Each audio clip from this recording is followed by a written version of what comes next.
This is Module 14, the brain, a broadcasting and receiving station for thought. Interesting way to look at it. There is ways these days more of measuring the effect or what's generated or what's received by the brain. There's even MRI scans of people who have made a choice about something, and they actually are able to note that the brain activity shows that the decision making was going on before the person was actually consciously making that decision, as if it had been presented to them as a choice, which is, I'm not just too sure what that means, but there is more going on in terms of what we generate and what we receive than we realise, I think.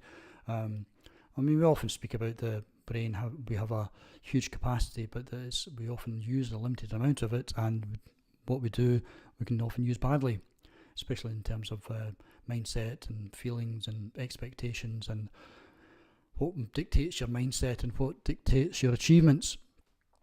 So within this part of the module, again, we're speaking about the clarity that you need to have in terms of mental practices, the purpose that you are aiming for, the choices and decisions that you're making, and whether you want to have mindfulness or mindlessness, which we can all equate to. I think anybody who's spent any amount of time watching television can realise the kind of mindless activity that we can get involved in. So, action steps for this module. Again, have a wee read and or listen to the supplemental notes for this chapter. I keep saying chapter, beg your pardon, module. There's an exercise I've included here from a chap by the name of Jon Kabat-Zinn, and it was produced with him and some associates, which is a mindfulness exercise. It's the title of it is to do with the eating of a raisin.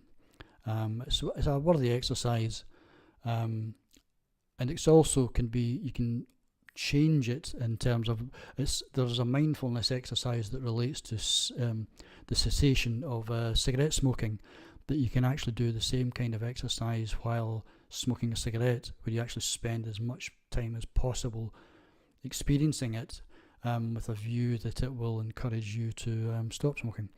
So the mindfulness exercise is a good one for a variety of things. And last but not least, if you could read the chapter on the sixth sense from Think and Grow Rich, if you happen to have the physical copy.